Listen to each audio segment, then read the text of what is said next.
In cities like Shiraz in southern Persia, the frantic race to achieve so much before the oil runs dry seems to threaten the existence of Persia's ancient culture. This is the country whose phenomenal industrial growth rate is approaching that of Japan. But Persia remains Persia. The man and woman on the street is deeply conscious of those 25 centuries of history, and not a little surprised at modern Persia's sudden and unexpected rise to prominence in the Middle East and the world. These are heady days for Persia, flexing its muscles as a political power barely a decade after it seemed likely to squander its wealth and opportunity as some other oil-rich countries have done. Persia has lately assumed a more neutral stance, treading a broad path between east and west, but visibly leaning more west than east. The resultant peace and stability have had their inevitable effect.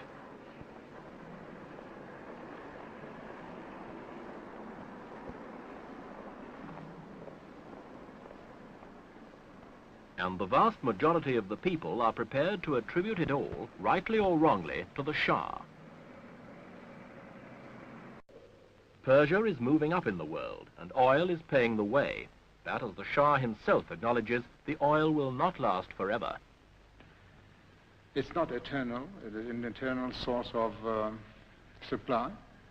20 years, 30 years, 50 years' time, it will finish. In many cases, this is the only source of wealth of some countries. It's not the same in mine, it's true. But actually, it is the principal source. And it is with the money from oil that we are building up our country. If you have riches, you defend them. Consequently, the Shah has built an armed force of 170,000 men and equipped them on a scale quite staggering for this part of the world. The Persian army dwarfs those of Iraq and some other Arab neighbors who deride the Shah's pro-Western attitude. But with such an army, he can ignore them.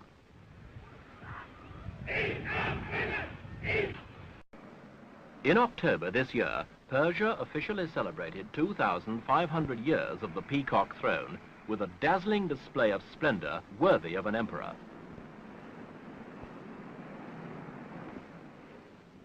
They erected a latter-day pyramid as a lasting memorial to the Shah and invited kings, queens and statesmen to the week-long festivities at Persepolis to celebrate with them. It was a huge public relations exercise, perhaps, paid for to the tune of $30 million by the Persian people, and timed nicely by the Shah himself as the latest in a chain of events designed to draw world attention to modern Persia. But for all that, the Persians appear happy to foot the bill. After all, theirs is a king who has personally given away a fortune to promote education, initiated far-reaching land reform, and raised the Persian standard of living high above that of many of her neighbors. In short, a good king.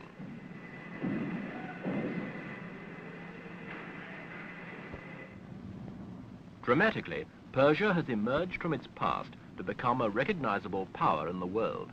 Little more than a decade ago, it was engulfed in an orgy of internal political squabbling which forced the Shah into exile and threatened to end his reign.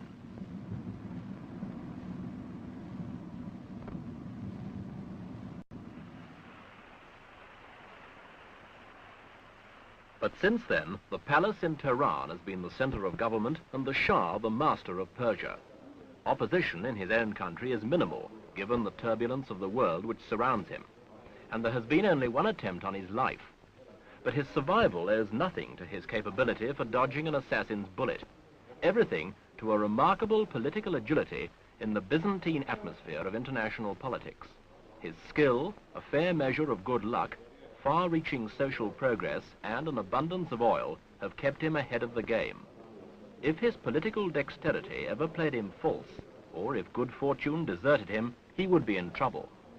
But if the oil runs dry before the Shah achieves his ambition to transform his ancient country into a modern state, the peacock throne might become the hottest seat in the Middle East.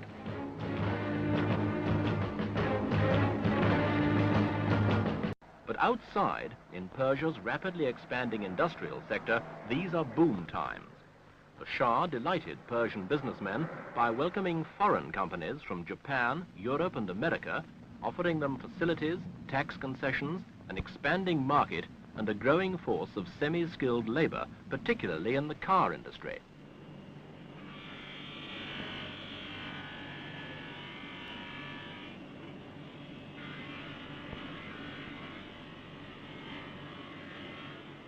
The export of such vehicles helps keep Persian currency reasonably strong. The power for Persian industry comes from hydroelectric schemes like this, northwest of the capital, Tehran, built by French engineers, paid for by Persian oil. Persian peasants get irrigation from the dams, but they got their land from the Shah. In the 60s, he initiated sweeping agrarian reform, giving away great chunks of privately owned land to the sharecropping farmers. It was a bold social move and a shrewd political one. Now electric power has reached nearly every corner of the country. Everyone has gained something. In terms of prestige, the Shah most of all.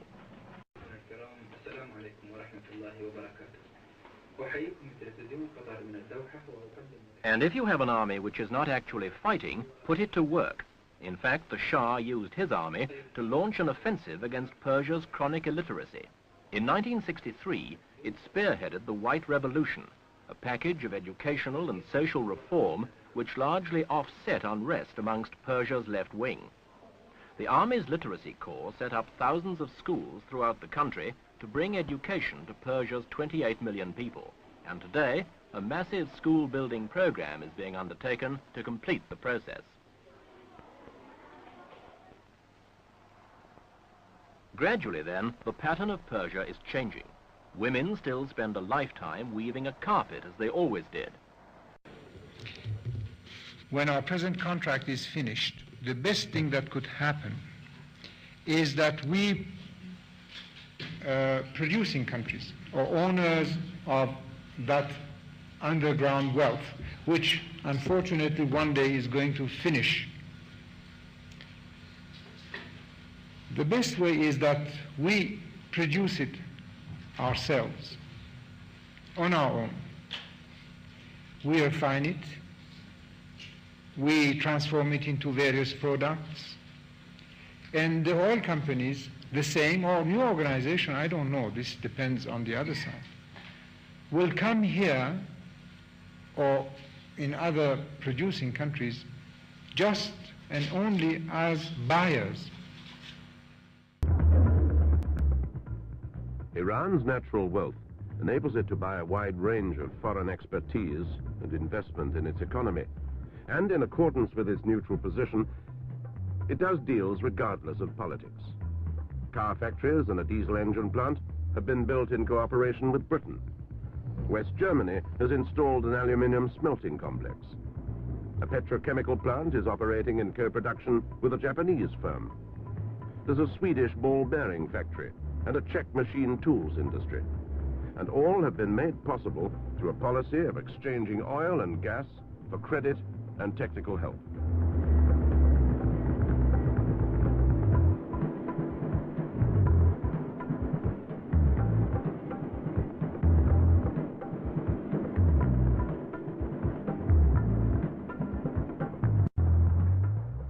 Light industries have been established in numerous centers away from the principal towns. Consequently, desert areas and simple people have been transformed. 10 years ago, the hand plow was a sophisticated implement. Today, this place resembles Detroit. But Iran and its Shah are concerned not only to make this nation economically strong.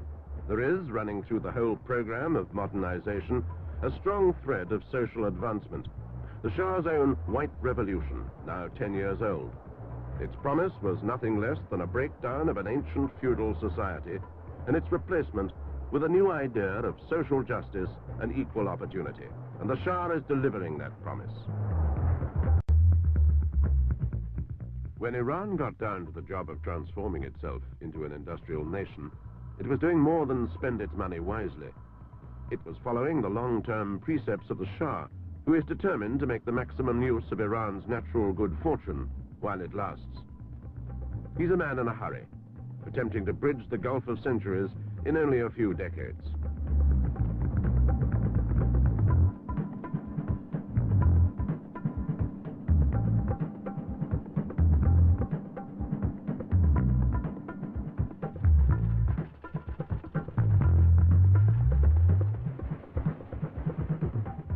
Iran is also tying its industrial expansion program to massive social advancement. 10 years of this aggressive economic policy has already raised the average Iranian worker's income from $220 a year to $550. By the end of its new 5-year plan, during which a further 2 million jobs will have been created, it's estimated the average income will rise to $950. And it's no pipe dream. Industrial output during the last 5-year period grew by over 11% a year, and in 1972 alone was over 14%. And under a fair capital system like Iran's, the more people produce, the more they earn.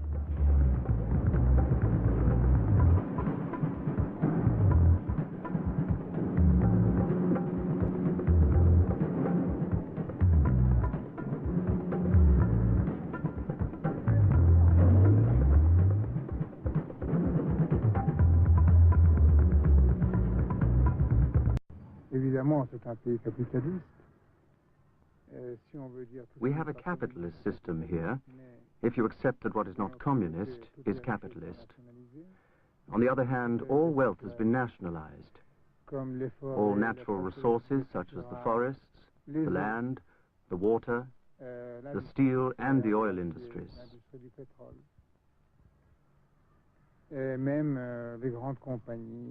Furthermore, all major industrial companies have been, let's say, advised to open their accounts to the public, which will soon own 49% of them all.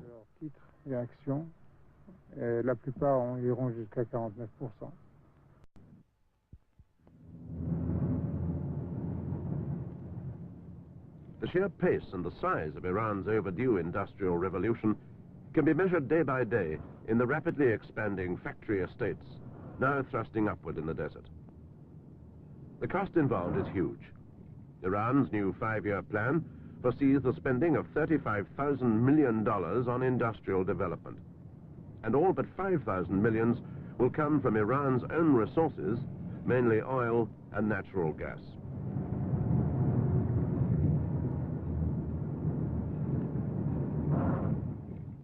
Natural gas is Iran's newest discovery. Much of it is piped to Iran's fuel-hungry northern neighbor, the Soviet Union. In a massive reciprocal deal signed in 1966, natural gas paid for this Soviet-built steelworks near Isfahan, now capable of producing 700,000 tons of steel a year.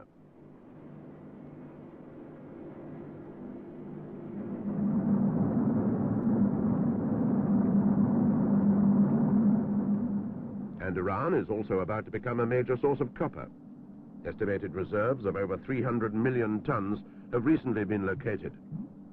Iran's copper revenue may outstrip even the annual $2,500 million the country now earns from oil. Iran's potential wealth is enormous, but who will benefit from it? The answer lies with its king, the Shah.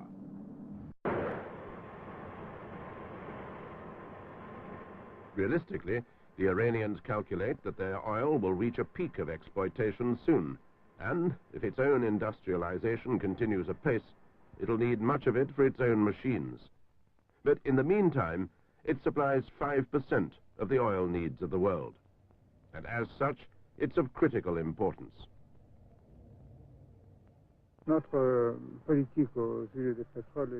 Our oil policy is a very independent and aggressive one. We want to do everything we can to bring its benefits to the people of our country, to establish industries in the interior of Iran, using the byproducts of oil, and to ally ourselves with those who will help us exploit our oil production, all the way from the pump down. This policy is different from that of other oil countries like Iraq. The situation here is different. We don't have Iraq's problems.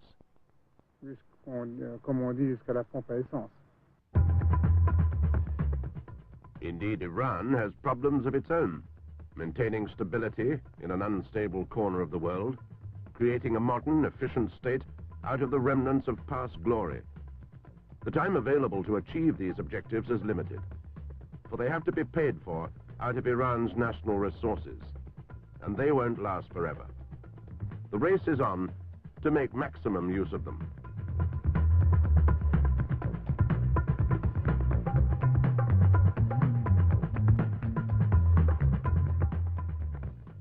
But Iran appears to be winning.